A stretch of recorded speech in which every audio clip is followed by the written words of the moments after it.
Hello and welcome back to my channel. What you see here in this part of the video is a slideshow of the first 100 books that I read this year so far. My goal is 550 and I want to try to read an average of 50 books a month, but I read 50 in January, 45 in February, and so far 5 books this month. So that brings me up to 100. I know I have not been on this channel. I don't even know if anyone's going to see this video based on if you even get a notification for it. But I'm just reading and writing book reviews. The things that I'm doing to kill time when I'm not watching TV and I'm not reading is basically playing like Words with Friends, some of the New York Times games, scrolling social media endlessly, watching YouTube videos.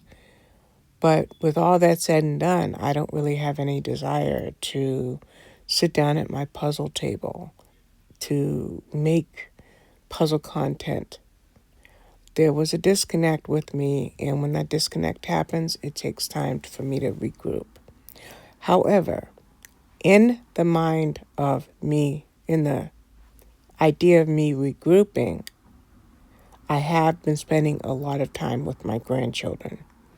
That's a very deliberate that's a very deliberate action, not just because my girls will call me and ask me if I want to spend time with the kids, but I'm initiating these calls and I'm spending time with the kids because it's something that is helping me to get through some of this emotional baggage that's weighing me down so heavily. And I'm telling you, being with those babies is everything to me. So anyway, I'm about done with this part of the slideshow. And then I think, let's see, I'm not sure what's next. So let's wait to get to the end of this clip. Thanks for watching so far.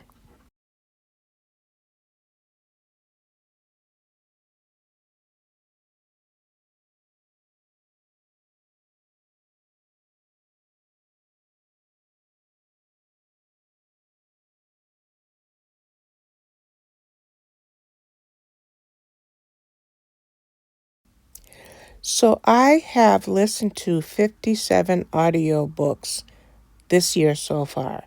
And that's what this part of the video is, just a screenshot of the 57 books that I have listened to via audio, whether for review or whether for working on series that I am binging, or if I find an author who I want to read their previous works, there are a lot of audiobooks.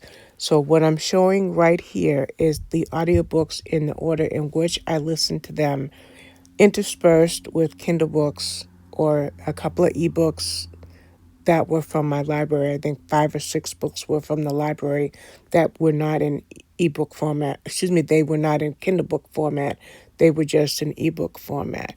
But for right now, you're seeing all of these audiobooks again in the order in which I listened to them this year so far. It's not going to be as heavy, I think, with audiobooks past, I say, April, because I am binging series.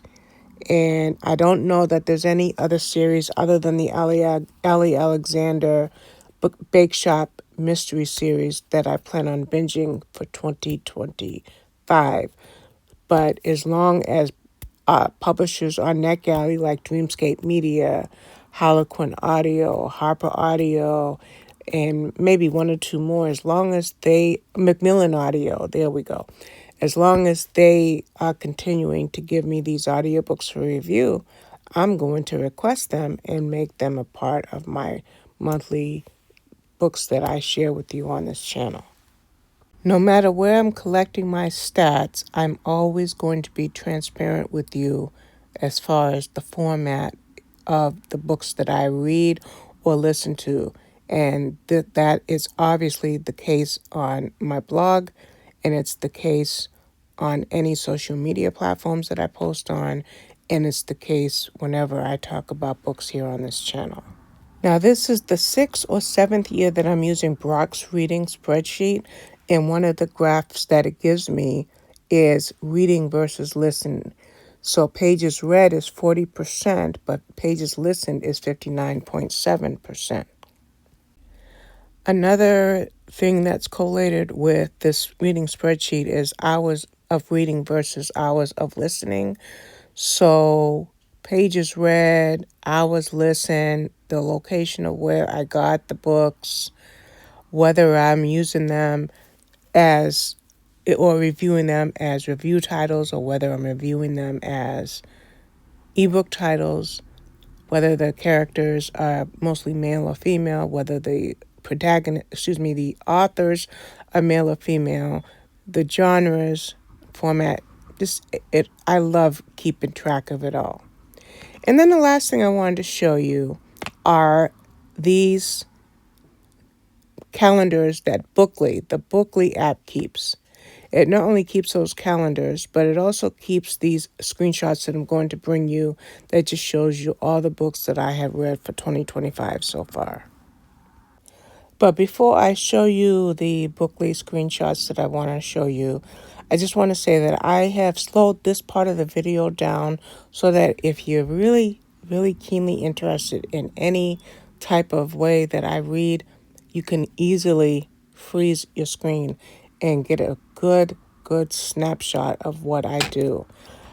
Reading is very important to me. It will always be very important to me, but especially when I'm undergoing a huge emotional upheaval. The upheaval that I experience is mostly internal. It's internal.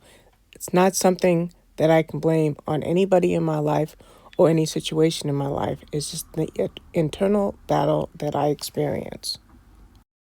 Now, although I use Google Sheets to use Brock's spreadsheet that, like I said, is 6 or 7 years in the running for me using it, I also use the Bookly app. And the Bookly app, as you can see, shows the calendar. This calendar is set, right now it's set to dark mode. That's set for dark mode because that's just how my tablet is set. This part right here that I'm showing you, these finished books, again, this is from the Bookly app. But the reason that I'm showing you these screenshots is so that you can see what I've rated each book.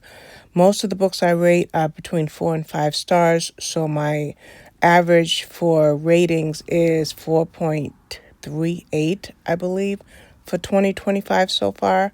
That could change, but currently, like I said, it's 4.38 as an average. So that's all I can think of to say now. I do review almost every single book on my blog, Robin Loves Reading. And if you want to see some of these reviews on this channel, I will promise to try to see if I can do that. But I think I'm going to call it done. With these last couple of screenshots are coming from my planner to give you an idea of what I did for January and what I did for February. I'm not including March in this right now. Thank you for watching, and I'll see you with my next video.